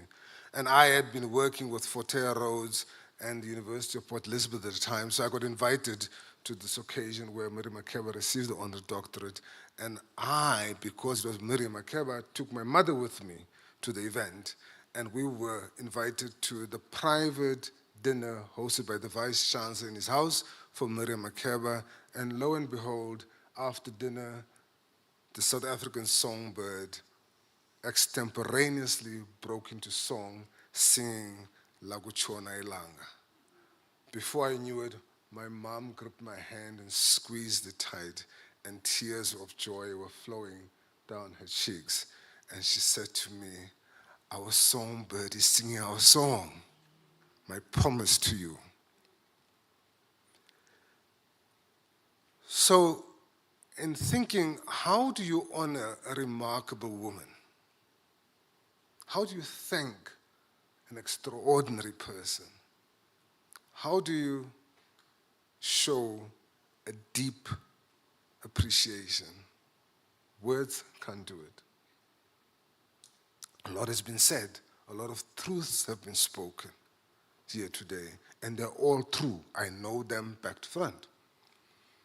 So I thought I would learn this song and offer the song to Prof. Harris tonight as my gesture to to thank her on behalf of not just myself, but of everybody I know who has benefited from being associated with her, who has worked with her. And in essence, for me, the song says to you, Prof, as the sun sets on this aspect and this part of your journey and your life, as the cows return home and the moon rises across the sea, and I think of you, I will search for you everywhere until I find you. Because that's a promise my mother made and kept until the day she died, and it's a promise that kept me going. And I hope that is something that you treasure and will take you along going forward. Now, to do this, I have enlisted very different. This song is 70 years old. It has never been performed in the way we will perform it tonight. I enlisted a bass ensemble from Mamelodi to help me present this gesture to Prof. Harris. So I'm going to ask you, please, to take the seats up in front there, because I need all of this room to do what I've got to do now. Can I have the colleagues help me sort out the space? And we're going to do our thing.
Okay.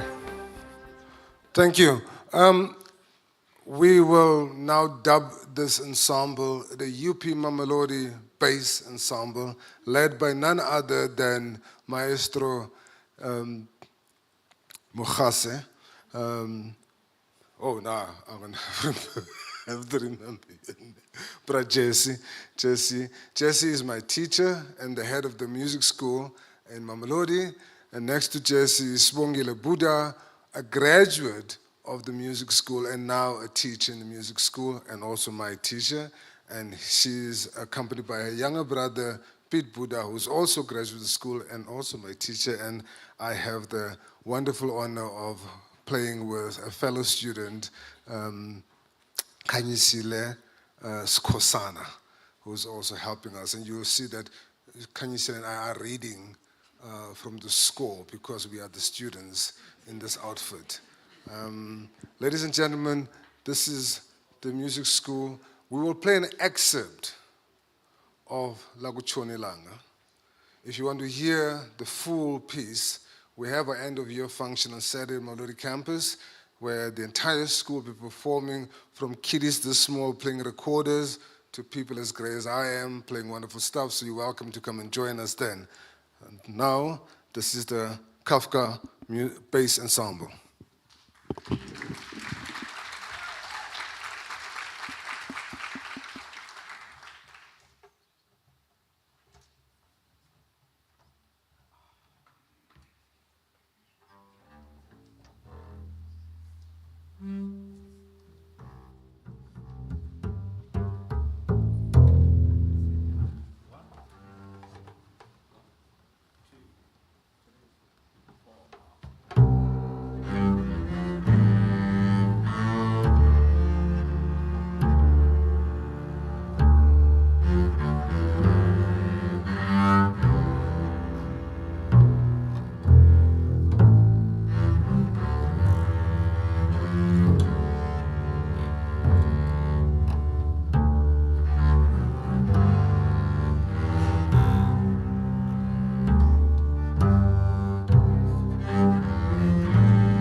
Okay. I have never done this before, so there you go.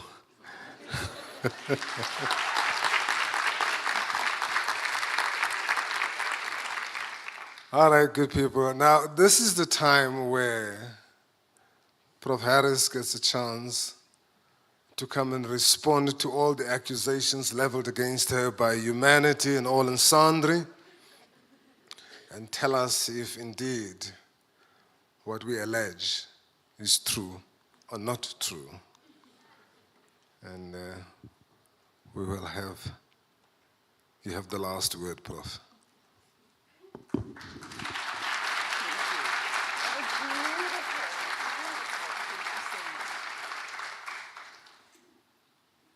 I'm not easily overwhelmed, but I have to say, I'm the one tonight with no words. How my colleagues kept this a secret for as long as they did, but how Heather went beyond with many of the colleagues to produce what they've produced, I'm totally, totally bowled out. I really want to thank everybody from the bottom of my heart for what has been an incredible evening. I am completely overwhelmed. I know that you all entered through the wonderful Chinese arch, and yes, there is wonderful Chinese food waiting for you, so I'm not going to keep you too long at all. As a historian, we'd like to reflect selectively with hidden histories, Edwin, and analyze this 25 years that I've been at the University of Pretoria. But in keeping with research ethics and the POPI Act, I will keep everybody anonymous, but not confidential. Thanks, Yaka. And so, if you will forgive me, I honor every single person in this room because all of you have meant something along this pathway, but I'm not going to name anybody because that would just not be right. And so I used research ethics as my excuse because I don't want to leave anybody out. And all of you have been amazing at some other level. I'd like to thank the members of the executive that I've had the privilege to work with, but also the privilege of pushing back and not always taking what they've said for granted or accepting it. I want to thank the Registrar's Office. I want to thank my Faculty of Humanities and the Deanery, our Department of Historical and Heritage Studies, soon to be renamed. I want to thank my colleagues in the UP Archives. And then I want to thank the many members who worked with me on the Heritage Committee, the Documents Committee, the Museums Committee, GLAM, IGAP, the HOD Committee, and then, of course, the Faculty of Humanities Research Ethics Committee that I've already mentioned. I want to thank the security who were at the London Gate many a night when I left at 9 or 10, and always greeting me and making me feel so safe as I took on the nightlife to go home again. I also want to thank a very special friend who's walked this road with me, who I met way back at Pretoria High School for Girls. And another colleague from the University of South Africa who has been with me through this academic journey on the periphery all along. I've been here at the University of Pretoria for a quarter of a century. Yes, I am a dinosaur. It started in the last century. I have been with 5 different VCs. Won't mention names, won't comment. Very interesting and very intriguing.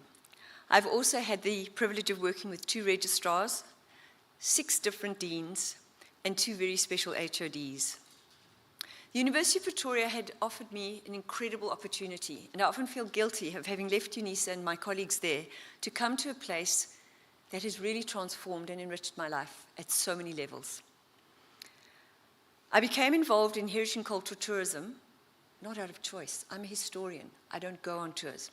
My husband and I do our own thing.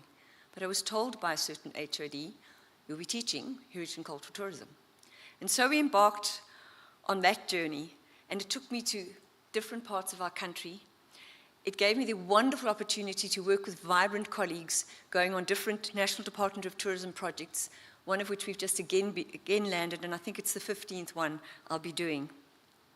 I had the privilege of being part of Atlas Africa and also the World Federation of Tourist Guides Association, something that would never have happened as a historian. but because UP gave me these opportunities. I also worked on melon projects, the What's in the Box. With my colleagues in the archives, we did many exhibitions, my most favorite being the one we just did, the Archive exhibition. I'd love to mention everybody by name and thank them for how they have enriched my life and what they have done for me as an individual. When I received the Chancellor's Award a couple of years ago, they were talking about a cherry on the top of your cake, and I want to say, and I did say then, very briefly, that there was not one cherry on my cake. My cake has many cherries, and these are the people sitting in front of me today who have been there and have enriched my life in so many, many ways, right from the one spectrum to the other: history, heritage and cultural tourism, the people in the executive, to people working across the board, right down to the security gates of our university. The honours students, the master's students, the doctoral students that have enriched my life.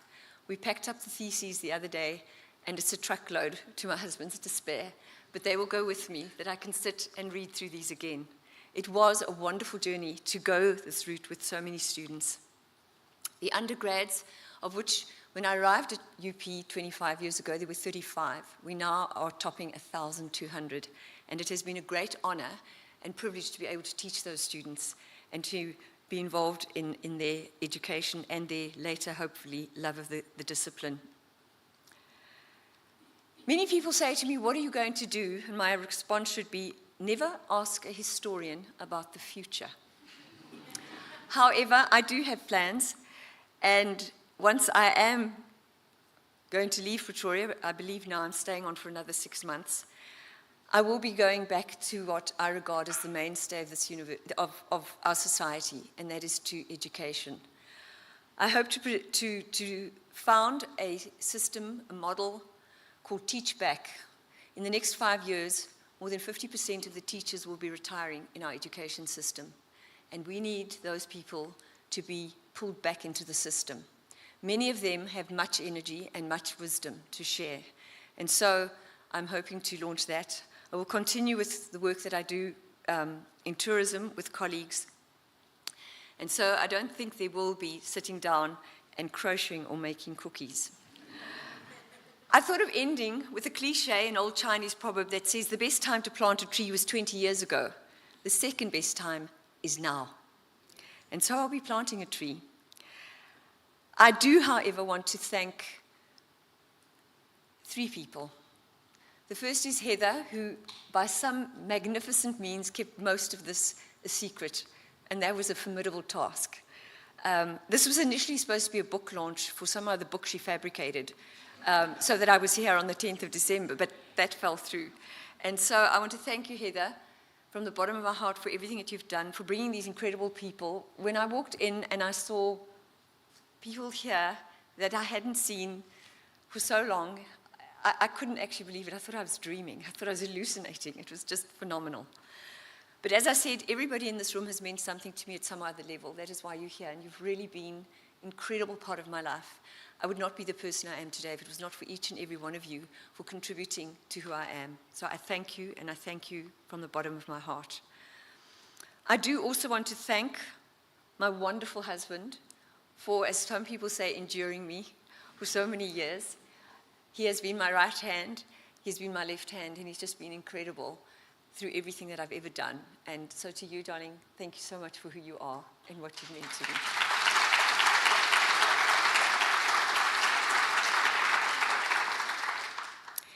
And then to our daughter, who's meant so much to us.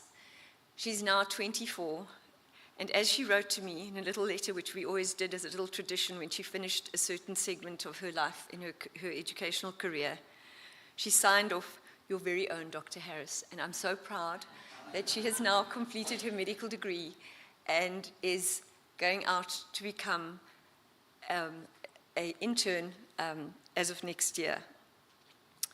Thank you, Kaylee, for being the most incredible human being on this planet. You are my princess. You are everything to you, to Dad and me. And Dad and Mama will love you forever and cherish you and actually worship you for what you are. Thank you for enriching our lives.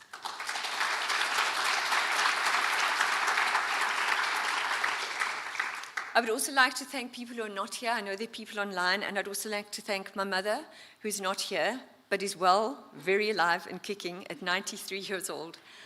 My father, for having always believed in me and supported me, and my wonderful sister, who I know is also online. Thank you to you as well. I couldn't find a closing line, so I decided to make up my own. As somebody mentioned, think on your feet. I see retirement like in a cricket game. And when you go in for that second innings, you bat as hard as you can, or you bowl as crazy as you can. And that's what I intend doing. Thank you so much, everybody, for being here.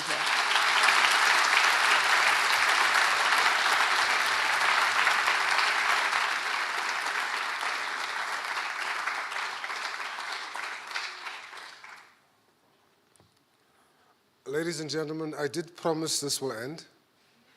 It has ended. But there's some merrymaking to be had. And so you are all invited to the hub for, is it a traditional Chinese treat? I'm dressed for the occasion. I hope you are also ready to partake and partay. So please, let's go over, and thank you very much for being a part of this incredible and wonderful occasion. Thank you, thank you, thank you.